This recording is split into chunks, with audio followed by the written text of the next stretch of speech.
Hello बच्चों, Malvi academy के online learning platform पे आप सभी का स्वागत है। अगर आप 2024 में सीईटी एग्जाम को देने वाले हैं and if you have thirst for seeking admission in your dream university, तो आज के इस वीडियो में हम बात करने वाले हैं लैंग्वेज सेक्शन से इंग्लिश लैंग्वेज के डिटेल सिलेबस के बारे में। और इसके साथ साथ हम ये भी जानेंगे कि 2022 और 2023 के पेपर के पैटर्न में क्या क्या ड्रास्टिक चेंजेस हुए हैं। एनटीए की ऑफिशियल वेबसाइट पे ये दिया गया है कि जो एक टर्म ऐड कर दिया गया है, एक सेंटेंस ऐड कर दिया गया है कि हमारा जो सिलेबस हमने आपको दिया है ये सिर्फ इस तक ही लिमिटेड नहीं है। उसके सिलेबस में ये मेंशन है कि रीडिंग कॉम्प्रिहेंशन के 3 पार्ट्स हैं, फैक्चुअल है, नैरेटिव है और लिटरेरी पैसेज है। वो कैप सेक्शंस के कुछ टॉपिक्स को वहाँ पे दे दिया गया है, उन्हीं टॉपिक्स को, उन्हीं जो लिमिटेड नहीं है और क्या क्या टॉपिक्स से 2023 में क्वेश्चंस पूछे गए हैं, सभी टॉपिक्स को, सभी सेक्शंस को आज के इस वीडियो में हम देखने वाले हैं। तो चलिए, तो पहले आपको बता दिया जाए कि मार्किंग स्कीम क्या है, कितने क्वेश्चंस आपसे पूछे जाते हैं, कितने क्वेश्चंस को आपको अटेम्प्ट करना है, क्या आपको मार्क्स मिलने वाले हैं उसके लिए। तो टोटल नंबर ऑफ क्वेश्चंस हमारे जो होते हैं वो होते हैं आपके 50। टोटल नंबर ऑफ क्वेश्चंस 50 होते हैं, जिसमें से आपको 40 क्वेश्चंस को क्या करने होते हैं, अटेम्प्ट करने होते हैं। और अगर आपका एक क्वेश्चन सही है तो आपको 5 मार्क्स मिलते हैं और वही क्वेश्चन गलत हो जाता है तो -1 आपका वहाँ पे 1 मार्क्स वहाँ लूज हो जाएगा। इसके साथ साथ आपको टोटल क्वेश्चंस को अटेम्प्ट करने के लिए 45 मिनट्स टाइम दिया जाएगा। ठीक है, 45 मिनट्स। तो चलिए हम सिलेबस के बारे में जानेंगे कि सिलेबस में क्या क्या पूछा गया। अगर ग्रामर सेक्शन को देखा जाए तो ग्रामर सेक्शन के टर्म को अगर आपके सामने रिप्रेजेंट किया जाए तो आपके दिमाग में स्टार्टिंग ही होता है पार्ट्स ऑफ स्पीच से, लेकिन इस बार एनटीए ने क्लॉज, फ्रेज से भी क्वेश्चंस पूछे हैं। तो यहाँ देखिए, क्लॉज है, फ्रेज एंड सेंटेंस है, पार्ट्स ऑफ स्पीच है, टेंस है, नरेशन है, वॉइस है, क्वेश्चन टैग है, लेटर है, एरर करेक्शन और फिलर्स है। फिलर्स यानी कि क्लोज टेस्ट, जिसमें आपके प्रीपोजिशंस के क्वेश्चन होते हैं, वर्ब के क्वेश्चन होते हैं, एडवर्ब के, मतलब एरर करेक्शन के फॉर्म में कह लीजिए या फिलर्स के फॉर्म में क्वेश्चन उससे पूछे जाते हैं, उसके रूल्स से पूछे जाते हैं। अगर इस बार देखें 2022 के पेपर में जो क्वेश्चंस रीडिंग कॉम्प्रिहेंशन से पूछे गए थे, हर एक शिफ्ट में 18 क्वेश्चंस पूछे गए थे, लेकिन इस बार हर एक पैसेज से सिर्फ 5 क्वेश्चंस पूछे गए, यानी कि टोटल नंबर ऑफ क्वेश्चंस हर एक शिफ्ट में रीडिंग कॉम्प्रिहेंशन से 15 है। अगर वेटेज के बारे में बात करें तो वेटेज इस बार रीडिंग कॉम्प्रिहेंशन से ज़्यादा ग्रामर पोर्शन का है। ग्रामर पोर्शन में सिर्फ और सिर्फ पार्ट्स ऑफ स्पीच से नहीं है, आपको ये देखने को मिलेगा कि 8 to 10 questions parts of speech से अकेले है, उसके साथ साथ क्वेश्चन टैग है, वॉइस एंड नरेशन से 4 क्वेश्चंस हैं। तो आप ये मान के चलिए कि इस बार ग्रामर सेक्शन को ज़्यादा वेटेज दिया गया है रीडिंग कॉम्प्रिहेंशन से। आगे के सिलेबस को देखते हैं, आगे क्या है। अगर पार्ट्स ऑफ स्पीच में देखें तो पार्ट्स ऑफ स्पीच में आपको मालूम है कि 8 पार्ट्स होते हैं, noun, pronoun, verb, adjective, adverb, preposition, conjunction and interjection. बाकी 7 पार्ट से एनटीए ने क्वेश्चन पूछा है इस बार, बट इंटरजेक्शन से एक भी क्वेश्चन नहीं है। तो बाकी 7 पार्ट्स पे फोकस अच्छे से करना है, इंटरजेक्शन से हालांकि कम क्वेश्चंस बनते ही हैं। ठीक है, चलिए इसके साथ साथ हमारे पास क्या है, रीडिंग कॉम्प्रिहेंशन। तो रीडिंग कॉम्प्रिहेंशन में 3 टाइप्स जो कि एनटीए ने अपने साइट पे ऑलरेडी दिया है कि फैक्चुअल होगा, नैरेटिव होगा और लिटरेरी पैसेज होगा। बात करते हैं लिटरेरी पैसेज की, तो लिटरेरी पैसेज का ये सिर्फ मतलब नहीं होता है कि हम कोई स्टोरी दे दे, आपको फिक्शन दे दे, नहीं, उसमें पोएट्री भी होती है। तो इस बार 2023 में पोएट्री के पार्ट्स दिए गए हैं। तो फैक्चुअल पैसेज, अगर किसी टर्म को समझना है, किसी भी टर्म को समझना है तो आप उसको क्या कर लेते हैं, ब्रेक कर लेते हैं कि हाँ इसका ये मीनिंग होना चाहिए, है ना, ऐसा ही आप प्रोसेस अपनाते होंगे। तो फैक्चुअल फैक्ट से बना है, जिन पैसेज में हम फैक्ट्स के बारे में, डेटा के बारे में बात करते हैं, वही फैक्चुअल पैसेज होता है। नैरेटिव पैसेज के बारे में बात करें तो नैरेटिव, नैरेट करना, स्टोरी बता रहे हैं। मान लीजिए किसी इंसिडेंट के बारे में हम आपसे क्या कर रहे हैं, जिक्र कर रहे हैं, डिस्कस कर रहे हैं, वही इंसिडेंट, वही स्टोरी जिसको मैंने क्या किया है, नैरेट किया है। तो आप एक टाइप से समझ लीजिए कि स्टोरी होती है, जो इंसिडेंट्स हमने क्या किए हैं, नैरेट, नैरेट टू टेल, इसका यही मीनिंग होता है। इसके बाद आते हैं लिटरेरी पे। तो लिटरेरी में लिटरेचर में क्या क्या आ जाएगा? लिटरेचर में सिर्फ और सिर्फ स्टोरीज ही नहीं होती हैं, पोइट्रीज भी होती हैं, ठीक है, पोइट्रीज हो गया। फिर उसके साथ साथ फिक्शन, प्रोज, जो भी आप उसके किसी भी पार्ट को उठा के दे देता है। इस बार सरोजनी नायडू की पोएम्स बार बार दिए गए हैं। सरोजनी नायडू का एक पोएम मैंने इसमें भी इंक्लूड किया है जो पिछले साल यही 2023 में पूछा गया है, वो है पोएम तू युद्ध। बहुत अच्छी पोएम है, उसी के एक पार्ट को इसमें क्या कर दिया गया, इंक्लूड कर दिया गया, उससे क्वेश्चंस पूछे गए हैं आपसे।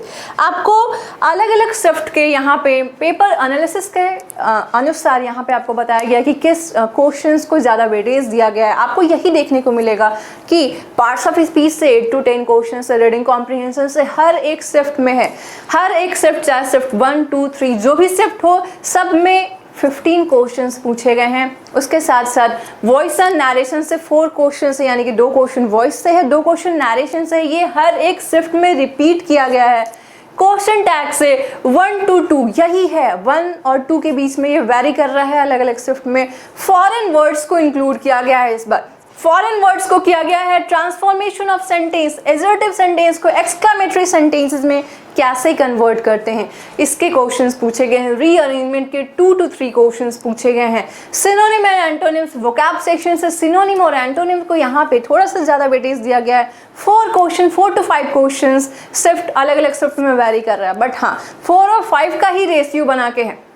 उसके साथ साथ एक और जो कि आपके लिए नया हो सकता है, जो आपके बोर्ड्स के पेपर में पूछा जाता है, जैसे आप बोर्ड्स के पेपर में फॉर्मल और इनफॉर्मल लेटर होता है, इस बार पूछा गया है अलग अलग आपको एमसीक्यू के फॉर्म में दे दिया गया है कि क्या उसका फॉर्मेट होता है। फॉर्मल लेटर का क्या फॉर्मेट होता है, इनफॉर्मल का क्या फॉर्मेट होता है, उससे भी इस बार क्वेश्चंस पूछे गए हैं। तो चलिए 2-3 पेपर्स के यहाँ पे हम देख लेते हैं कि किन किन क्वेश्चंस को ज़्यादा वेटेज दिया गया है। एंटोनिम्स एंड सिनोनिम्स को देखें, ये 1 जून के पेपर का है। ये शिफ्ट 1 और शिफ्ट 3 का है। यहाँ पे ध्यान से देखिए, एंटोनिम्स से 2 क्वेश्चन से और सिनोनिम्स से यहाँ पे 3 क्वेश्चन से। अगर शिफ्ट 3 के बारे में बात करें तो शिफ्ट 3 में यहाँ पे 2 क्वेश्चन किससे हैं, एंटोनिम्स से, और 2 क्वेश्चन यहाँ पे सिनोनिम्स से हैं।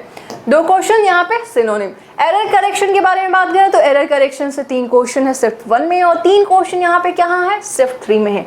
ईडियम्स एंड फ्रेजल वर्ब से यहाँ पे 4 क्वेश्चन, 2 क्वेश्चन आपके ईडियम्स के हैं, 2 फ्रेजल वर्ब के हैं। शिफ्ट 3 के बारे में बात करें तो सिर्फ और सिर्फ 2 क्वेश्चंस यहाँ पे ईडियम के पूछे गए हैं। फिलर्स के बारे में बात करें तो फिलर्स से क्वेश्चंस नहीं आए हैं शिफ्ट 1 और शिफ्ट 3 में। यहाँ 1 जून का पेपर है, हालांकि फिलर्स से भी क्वेश्चंस पूछे गए हैं इस बार। फॉरेन वर्ड के बारे में बात करें तो फॉरेन वर्ड के 1 क्वेश्चन आपके शिफ्ट 1 में है और 2 क्वेश्चन आपके शिफ्ट 3 में यहाँ पे इंक्लूड किया गया है। रीअरेंजमेंट के 3 क्वेश्चन है और 3 क्वेश्चन आपके शिफ्ट 3 में पूछे गए हैं। चलिए नेक्स्ट यहाँ पे प्रोसीड करते हैं। तो नेक्स्ट यहाँ देखिए कि 5 जून का है यहाँ पे 5 जून। तो 5 जून का अगर देखा जाए तो एंटोनिम्स सिनोनिम्स यहाँ फिर से आपको दिखेगा 2 और 3 का रेशियो है यहाँ पे। एरर करेक्शन के भी 3 क्वेश्चन है, ईडियम एंड फ्रेजल वर्ब के भी 3 क्वेश्चन, फ्रेजल वर्ब के 3 हैं और 1 आपके ईडियम्स के हैं। फिलर से 1 भी क्वेश्चन नहीं है। 5 जून का पेपर का एनालिसिस है। फॉरेन वर्ड के बारे में बात करें तो फॉरेन वर्ड से 2 क्वेश्चन है शिफ्ट 1 में और 2 क्वेश्चन आपके शिफ्ट 3 में है। रीअरेंजमेंट का भी वही आपको दिख रहा है, 3 क्वेश्चन शिफ्ट 1 में है और 2 क्वेश्चन आपके शिफ्ट 2 में है।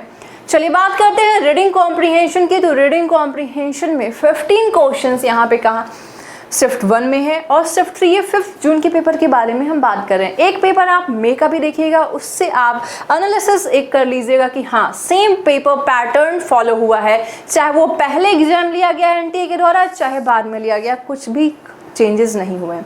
क्वेश्चंस के बस नंबर्स 1-2 बस ऐसे वैरी कर रहे हैं। यहाँ देखिए पार्ट्स ऑफ स्पीच से 7 क्वेश्चंस पूछे गए हैं आपके शिफ्ट 1 में और 8 क्वेश्चंस आपके शिफ्ट 3 में पूछे गए हैं।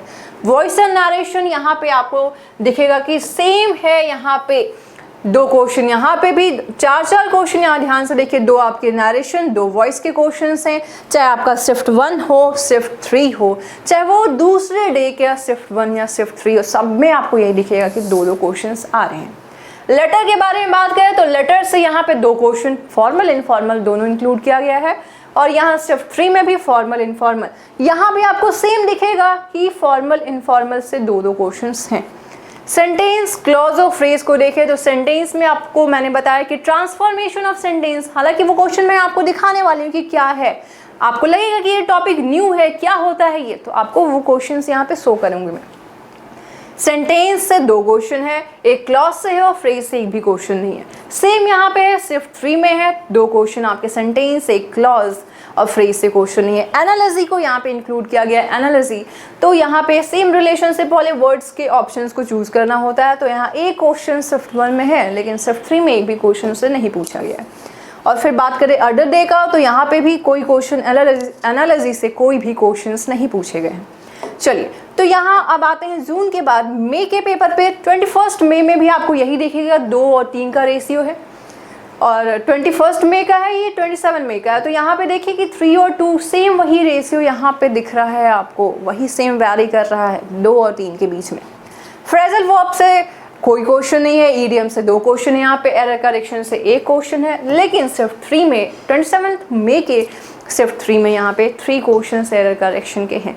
रीअरेंजमेंट के 2 क्वेश्चन हैं, यहाँ पे भी 2 क्वेश्चन हैं। आपको इधर दिखेगा कि 3 क्वेश्चन है, यहाँ 4 क्वेश्चन, तो यही वैरी कर रहा है नंबर यहाँ पे। तो आपको यही टोटल, आप यही सोच रहे होंगे कि इस बार ग्रामर पोर्शन को भी सेम इक्वल प्रोपोर्शन के साथ आपको फोकस करना है, ठीक है।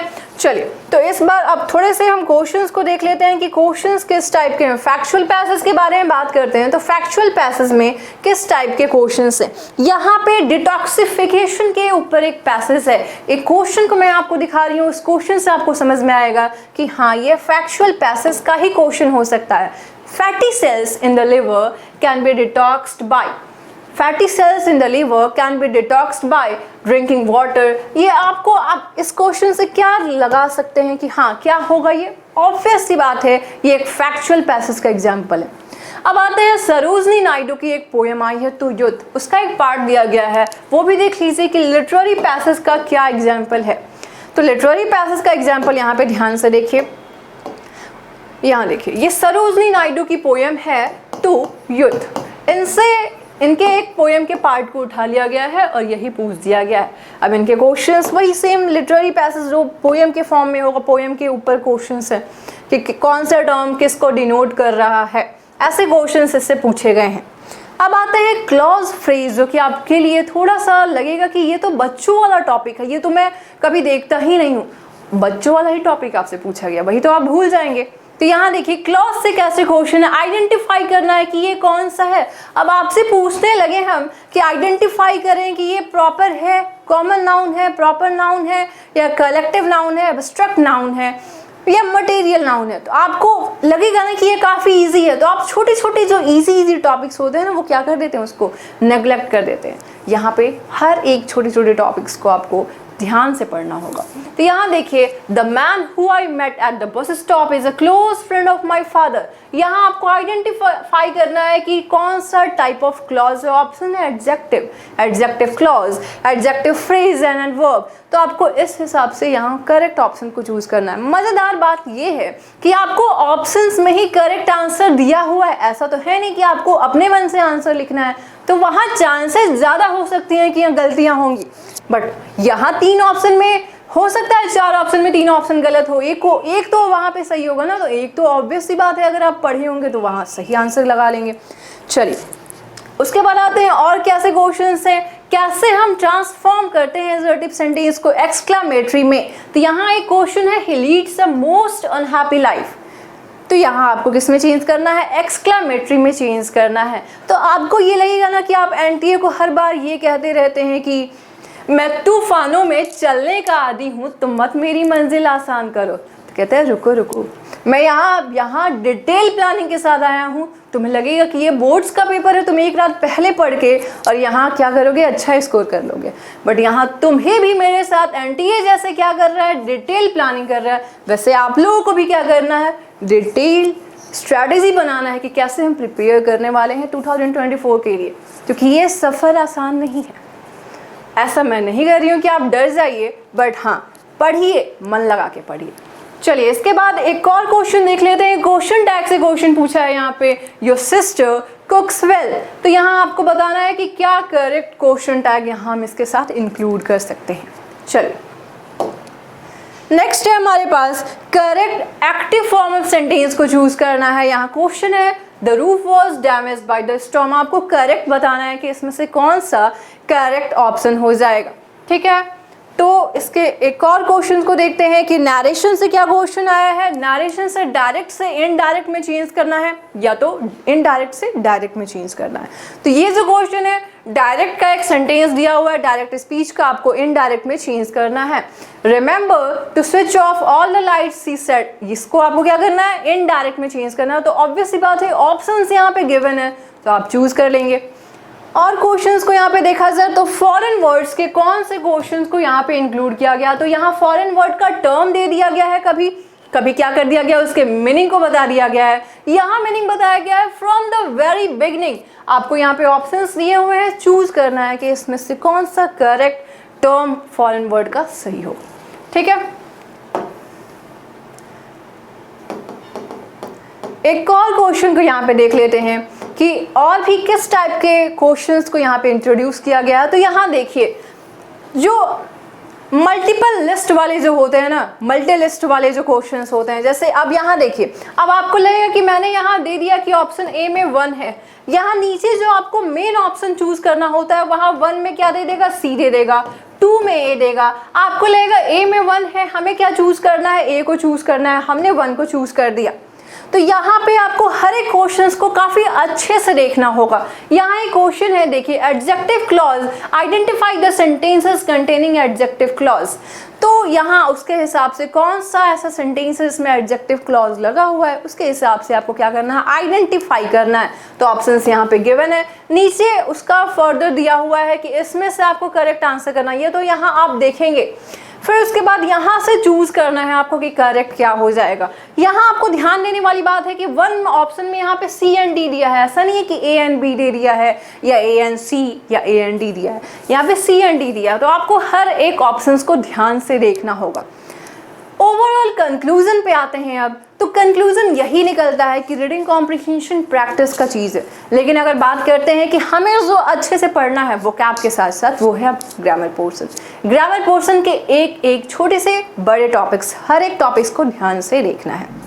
तो इस बार जैसे एनटीए ने थोड़ा सा आपको कह दिया है कि नहीं, इस बार अटेंटिव होना है, बोर्ड्स के एग्जाम की तरह नहीं पढ़ाई करना है, अच्छे से पढ़ाई करना है। तो उससे भी फिर से हम यही बताएंगे, मैं तूफानों में चलने का आदी हूँ, तुम मत मेरी मंजिल आसान करो। तो आई होप कि आप सभी लोगों का जो डाउट्स होगा सिलेबस के रिगार्डिंग अब क्लियर हो चुका होगा। और इस बार जब मिलेंगे हम आपसे तो स्ट्रैटेजी हम लोग आपसे डिस्कस करेंगे। ठीक है, तो पढ़ते रहिए, मस्त रहिए। Thank you.